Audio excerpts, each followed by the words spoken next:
Good afternoon.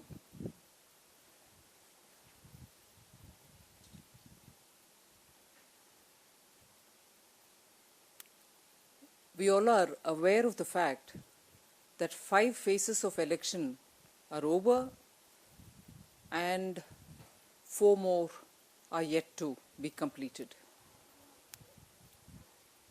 But by now, the message is fairly clear. The message is actually bold and writ on the wall for us all to see that clearly the Congress is out. BJP-led NDA is emerging as the alternative. Voters and also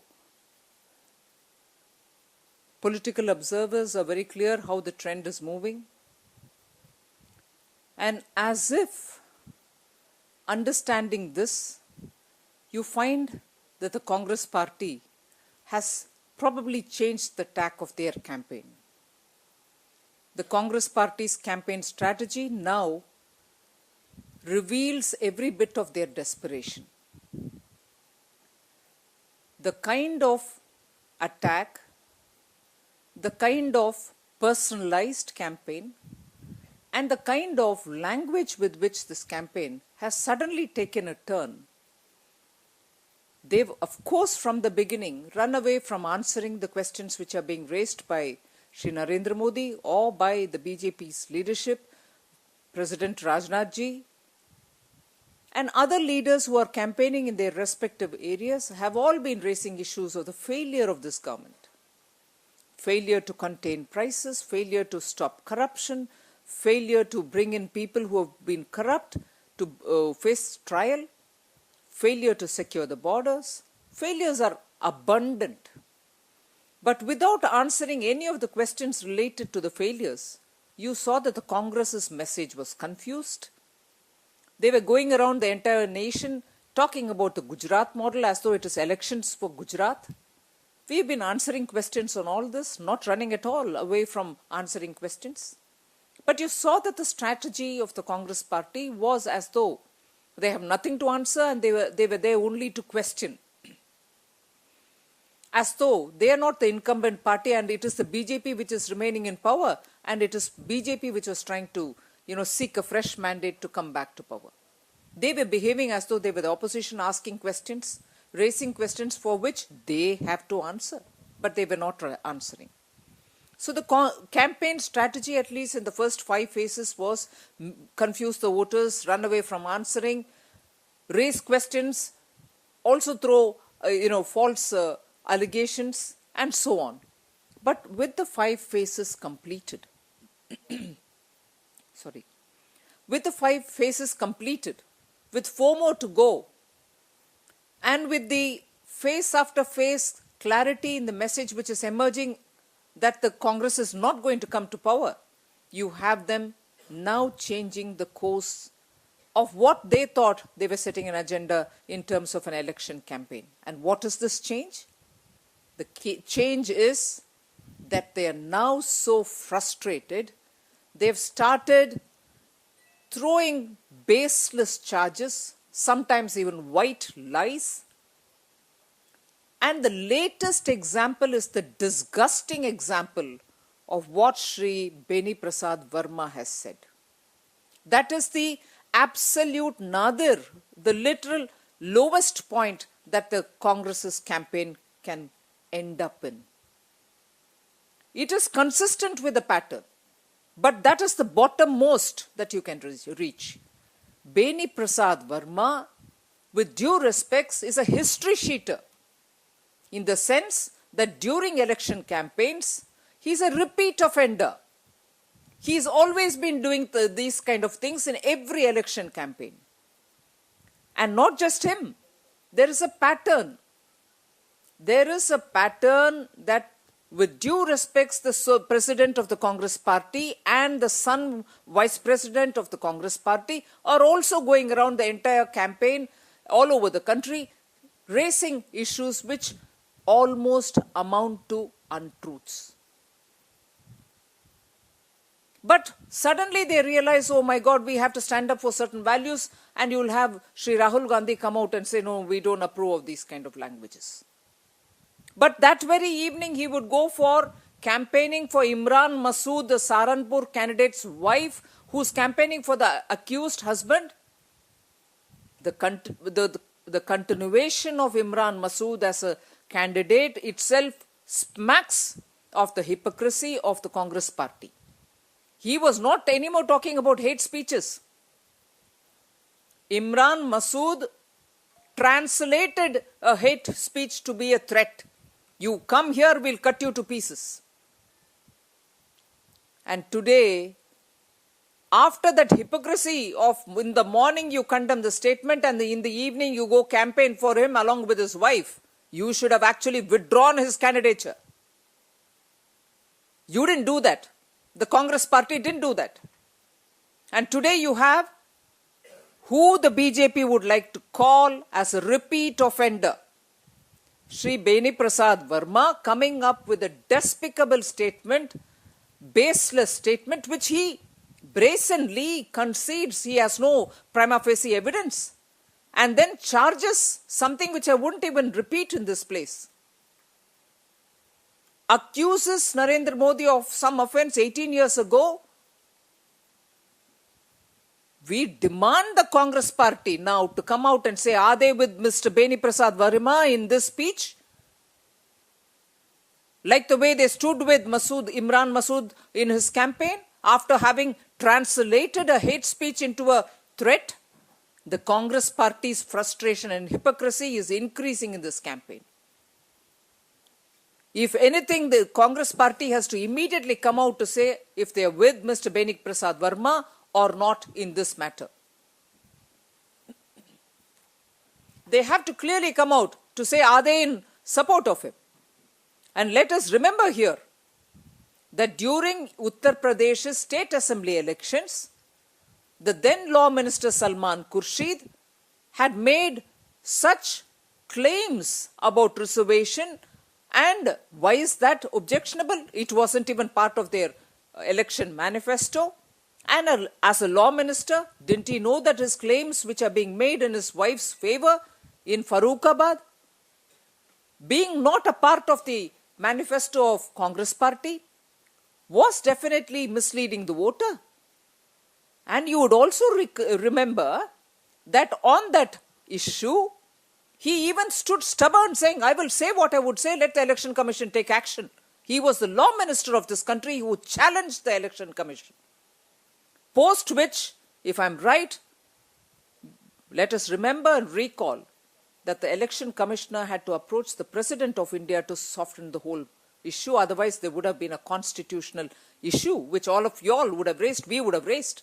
One constitutional authority challenging the other. The Prime Minister had to be expressing his, sorry, or he felt ashamed that this kind of a thing happened. That's the culture of the Congress party.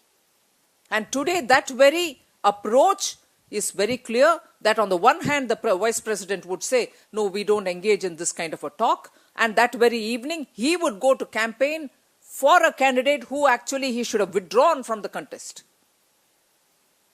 And he campaigns for a candidate who doesn't come out with hate speech, but who translated it into a threat.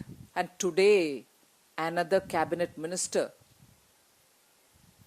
speaks, comes up, Beni Prasad Verma, comes up with an allegation for which he himself says, I don't have proof. The BJP will seek an appointment with the Election Commission. We shall highlight that there is a consistent pattern among the senior leadership of the Congress. And with such language, they are trying to bring in and stoke fear in the minds of voters. By invoking fear in the mind of the voters, having in the last 5 phases understood that the election is going against them, now they want to bring in this campaign strategy of frighten the voters and get whatever you can. We object to this strategy where hypocrisy of the Congress party comes out. And when an authority, a minister, and an authority like the Congress party has repeat offenders who, having been warned by the Election Commission once, still continue to do this? If you're warned by the Election Commission once for violating the election code of conduct, it is assumed that these responsible people would stay calm after that. Whereas the repeat offense comes from the same person. I think even during this course of this Lok Sabha election, there have been several complaints against Mr. Beni Prasad Verma. Whether they are settled already or not with the Election Commission, we do not know. But here he comes up with a newer charge, which is as despicable as what Imran Masood, the Saharanpur candidate, said. Is the Congress party with him? Will the Congress party apologize for a blatant violation of the code of conduct, knowing very well when he did not have any sabut, he started allegations of such personal, such absolutely abusive allegation. We demand that the Congress party come out open, whether they are in support of Mr. Verma or they apologize. In fact, the demand from the BJP to the Election Commission when they give us the appointment would be to cancel his nomination. Someone who's held a position of a cabinet minister, steel ministry, knowing very well he doesn't have a prima facie, goes about charging such despicable allegations. We'll demand that the Election Commission take cognizance of the fact that here is a repeat offender who's abusing a constitutional body, challenging its authority by repeatedly offending against the code of conduct.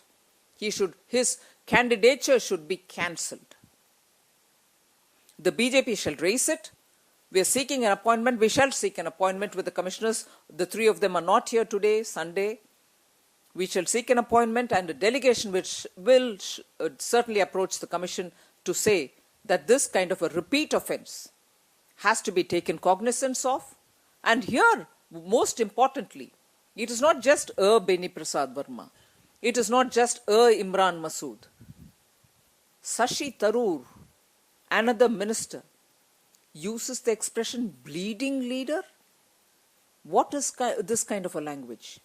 I asked Shashi Tharoor, who's been in the cabinet, where was his kindred heart when the soldiers were bleeding, attacked by our enemies? If indeed bleeding is what is worrying him, and he doesn't want leaders who will make the country bleed. Where was the Congress party's leadership? Where was Mr. Shashi Tharoor, a cabinet minister? And where was the Prime Minister or Sonia ji or even Rahul ji when our soldiers were bleeding in the border? Beheaded soldiers were bleeding and they were no more with us. Where were they? Why couldn't this soft, very, very gentle heart of Mr. Shashi Tharoor speak then? You see, invoking fear in the minds of the voters? Absolutely consistent with a certain kind of a blueprint which is probably generated from the Congress party, and we object to this. It is going as per a plan. Now that they smell defeat, a historic defeat, the Congress party is out there with a strategy to bring in fear in the minds of the voters by speaking like this. Totally irresponsible, completely malicious, and if anything, repeat offence. We demand that the Election Commission take cognizance of all these, which come in the same league as the law minister then in 2011, was it, or 12, when Uttar Pradesh election happened, knowing deliberately it's not going to be a part of the manifesto, the law minister challenged the Election Commission saying, oh, this is what we'll say, let the Election Commission take whatever action. It falls in the same blueprint and all of them are in the same league, and we demand that the Election Commission take action. The second issue which will certainly draw your attention is about appointments being made to very important positions. Let's not forget, in a hurry, the naval chief's appointment was already made. So the appointments being made in a hurry The BJP, even 2 days ago, had objected to it. We very clearly said, with just another 25 days to go for the completion of this process of election, this government cannot, under any guise, this government cannot go about appointing important positions. They cannot fill positions which are so significant.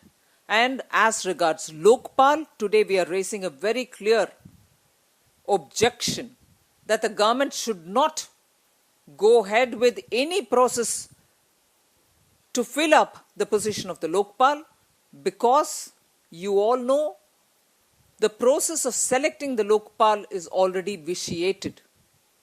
In that, 2 eminent jurists had walked out of the selection panel. With another 25 days to go, this undue haste, when the quorum itself is not ready for the selection panel, to start the process for searching for a Lokpal is absolutely unacceptable, and the BJP objects to this. We think this undue haste is clearly because, whether all of us like it or not, the law on the Lokpal is passed.